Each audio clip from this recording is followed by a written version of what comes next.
Time is the inexplicable raw material of everything. With it, all is possible. Without it, nothing. The supply of time is truly a daily miracle, an affair genuinely astonishing when one examines it.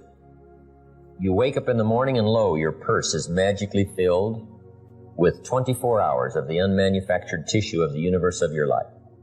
It is yours. It is the most precious of possessions. No one can take it from you. It is unstealable. And no one receives either more or less than you receive. In the realm of time, there is no aristocracy of wealth and no aristocracy of intellect. Genius is never rewarded by even an extra hour a day. And there is no punishment. You cannot draw on the future. Impossible to get into debt. You can only waste the passing moment. You cannot waste tomorrow. It is kept for you. You cannot waste the next hour. It is kept for you. You have to live on this 24 hours of daily time. Out of it, you have to spend health, pleasure, money, content, respect, and the evolution of your immortal soul. Its right use, its most effective use, is a matter of the highest urgency and of the most thrilling actuality. All depends on that. Your happiness, time management. But let me give you just a few tips on time management essentials. First of all, you run the day or it runs you. A little simple analysis. It's not that difficult to get something started, and you run it for a while, and after a while it starts running you. That's part of the challenge. I told my staff one day, giving birth to a tiger is one thing, learning how to ride it is something else. Sometimes you start it, and then it turns around and starts giving you all kinds of trouble. Next, the time you've already committed to labor is enough time. If you're working already 8-10 hours a day, that's about it. You just can't work much more than that. Bursts at a time, you can work 12, 14, 16, right? And I'm sure we've all learned to do that, put in the extra time. But after a while, you pretty well have to put your life in balance, or your health is in jeopardy, and your heart's in jeopardy. Your blood pressure's in jeopardy. A lot of things if you don't stay in balance. So you don't have to put any more hours, probably. All you have to do is just make better use of the hours. A cliche we've all heard. It's not the hours you put in, it's what you put in the hours that counts. Also, you need a written set of goals, time management essential, priorities, and a constant review of your goals, because that's how you determine how to use your time, whatever priorities you're going for. Then you need a plan to achieve your goals. Another key is learning to separate majors from minors. That's high on the list. Making sure you don't spend major time on minor things. This is why you need to think on paper, put your game plan on paper, to make sure you're not spending major time on minor things. A little phrase I have says, don't mistake movement for achievement. It's not that difficult to get busy. What you have to do is check to see what you're busy on. Because it's easy to haul out the trash and fix the screen door, get the car washed, take the kids to school. I mean, it's easy to stay busy, right? The key is on what? Next time management essential is concentration, zeroing in. Preoccupation is fatal, both on the freeway and in business. You got to keep your mind concentrated. I have a little rule that says, don't start the business day till you get to the office. I used to start my business day in the shower or at the breakfast table, and it just messed up a lot of things. I'm sitting at the breakfast table, guess where my mind is? At the office. I even got mixed up going to the beach and, trying to, do some relaxing time. But sure enough, when I'm in the office, I'm thinking about the beach. And when I'm on the beach, I'm saying I should be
at the office. Now, see, that's mixed up.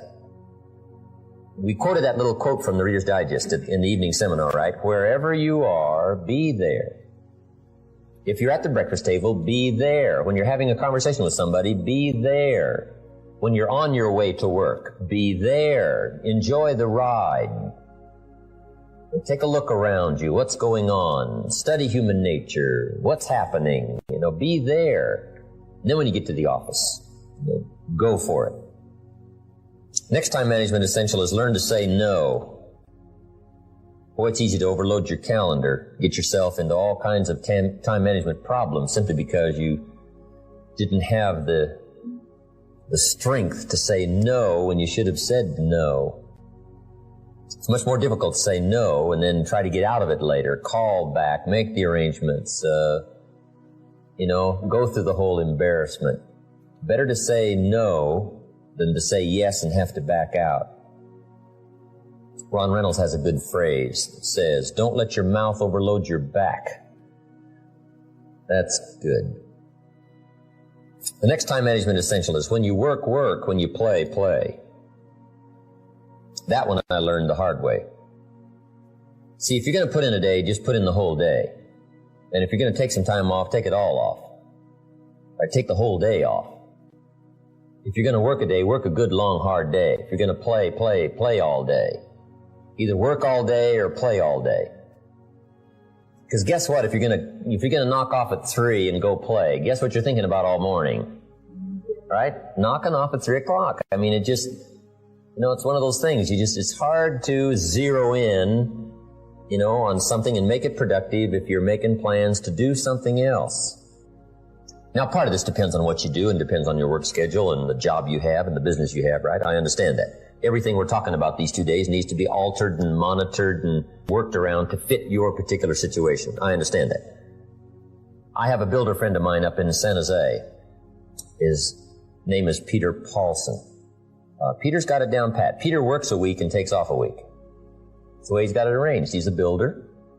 Now, it's kind of clever, though. See, he works 5 days, takes off 9. That's a little... He says work a week, take off a week, yeah, but it's really 5 and 9. Because it's 5, and then it's a weekend, and 5 days, and another weekend, right? So, but what Peter does, the 5 days he puts in, he works, 14, 16 hours, almost around the clock, keeps 2 or 3 secretaries going, gives all the orders, the accountants, the superintendents, the builders, the whole thing, gets it all arranged, and works around the clock for 5 days, and then takes off.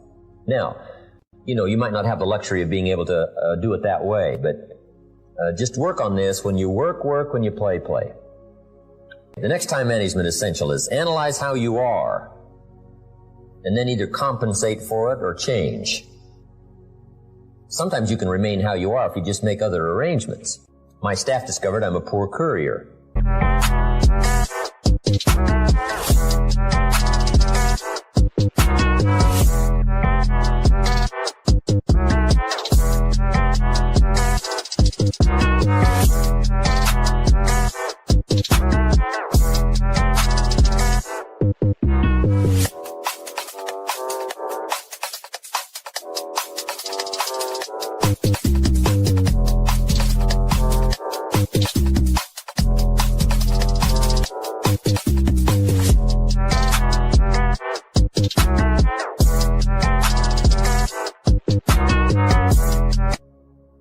They said, Mr. Owen, here's a check for Jerry Haynes. You're going to be up north, right, in the next couple of days? I say, yeah, no problem. Give it to me. I'll see that he gets it. Guess when I next hear about that check? From my cleaners. Mr. Owen, we found this, right? Now, I say, look, I know I messed up that time, but, next time I'll make sure. See, but it just doesn't work. I'm not good at it. So we've got a little rule at our office that says, don't give the chairman anything. Don't. It won't arrive.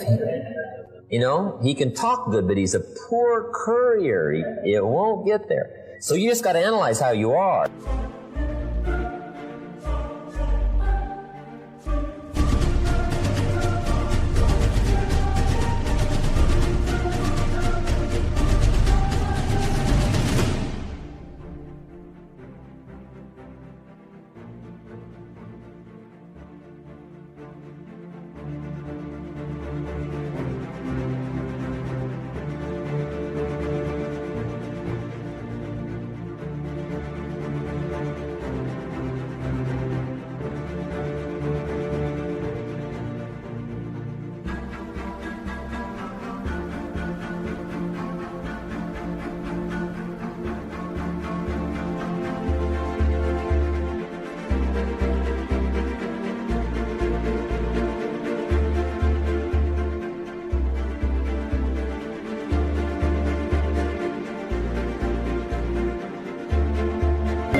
compensations for it.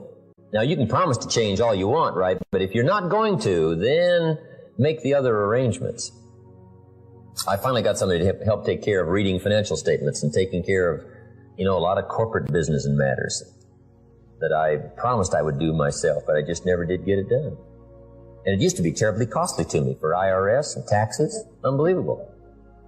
But I finally got somebody to take care of that. So if you're not going to change, if you're not going to do it, even though you promise yourself year after year, just then make arrangements to see that it gets done. So analyze how you are. If you're good at bookkeeping, then keep your books. If you're not, just don't keep promising. Just drop off all that mess, twice a week or once a month in somebody's lap and say, here, figure this out and I'll pay you to do it. Sometimes for $100 a month or something, $50 a month, somebody will just, calculate a lot of stuff for you. Just save yourself all the grief of promising and never doing it. So analyze how you are. That's very important. Next time management essential is beware of the telephone. Beware of the telephone, a useful tool, but it can also get you into trouble. We got a little careless one time for a period of time. The telephone bill got up to $12,000 a month. In California, that wasn't international, that was here. Unbelievable. So you got to watch the telephone, and also you got to watch the telephone on time management. Here's one way to use the telephone. Make sure you make an agenda before you make a call. Make a little list of what you're going to talk about before you call. Don't try to think and call out of your head. But if you don't have this agenda, you wander around, talk about all kinds of things that probably aren't.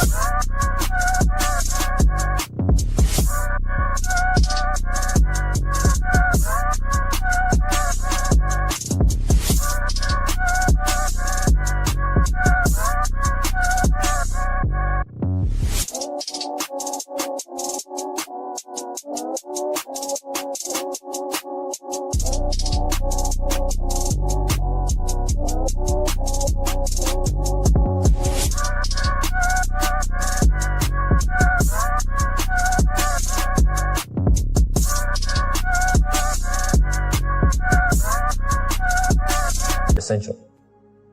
And then you have that at the end of the telephone conversation. You say, let's see, there was something else I was going to talk to you about.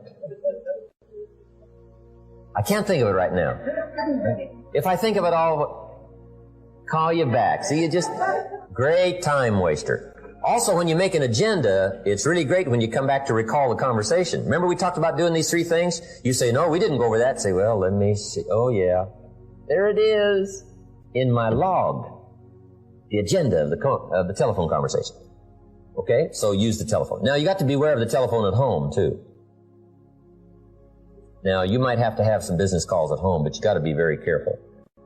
The phone can be an incredibly disturbing influence on family and social, personal life. So learn to regulate that. They got the phones now, you can just shut them off, right? When somebody calls, it just sounds like you're not there. The phone just rings, but you don't hear it. I can just let the phone ring, but some people can't do that right there. I've had people over at my house, my phone rings. They say, aren't you going to answer your phone? I say, no, we're having lunch or whatever, right? I also found out when you got teenagers, they got to have a phone. Because the teenagers can't use the adult's phone. Otherwise, you become a message courier, and they stay on the phone. Otherwise, the parents become the answering service for the teenagers. So, put the telephone thing together. Next, time management essential is have a certain time to solve problems. We found that helpful, especially in the business world.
We say problems after 3. Just set them aside. Now, you don't ignore them, but you just set them aside in a certain time frame. All the problem calls, you just call back after 3 o'clock and just go right through them. Now, also, in setting them aside till 3 o'clock, problem comes in at 9 o'clock. And you say, hey, 3 o'clock, Mr. Rohn's going to get on the phone and make all these problem calls, right? Call back all these answers. Guess what usually happens between 9 and 3? Somebody calls back and says, hey, tell him not to call. We've already got it worked out. But see, if you take that call when it comes, sure enough, now you got to spend time.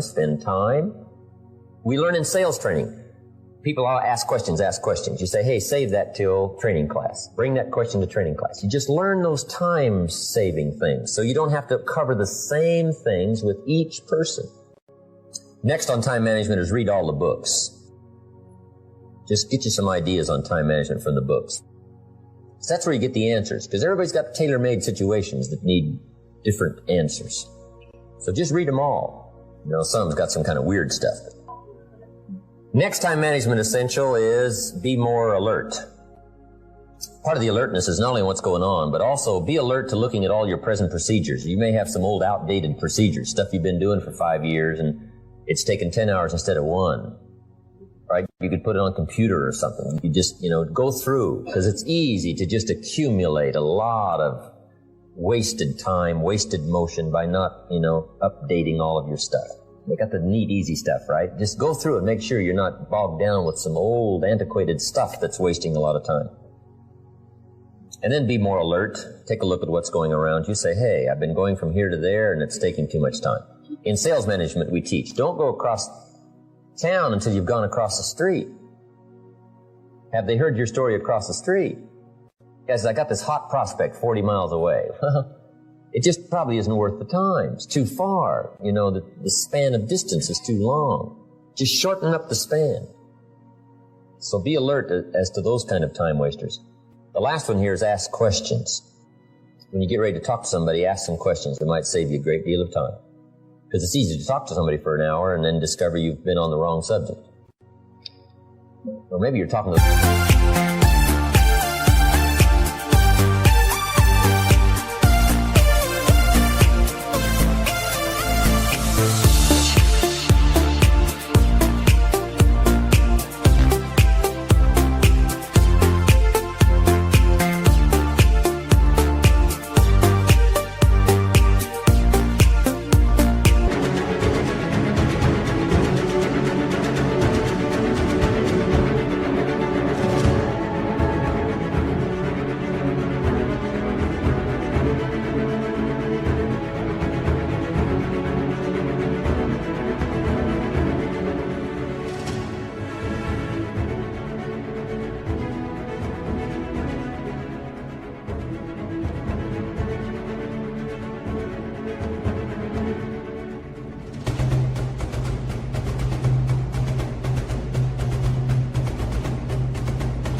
Person. Say, who are you? Oh, yeah, John, I forgot. You're talking about somebody else's problem. No, ask questions. Then you can get right to the heart of the matter. And then after you've asked a couple of questions, ask a couple of more. Because you can ask somebody, hey, what's wrong? It's not going well, what's wrong? Guy says, well, I can't seem to get at it.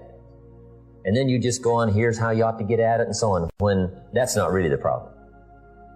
Most people at first don't disclose the real problem. Make sure you learn that in management. Most people at first don't disclose the real problem. They disclose the surface problem. Sometimes the real problem is the problem.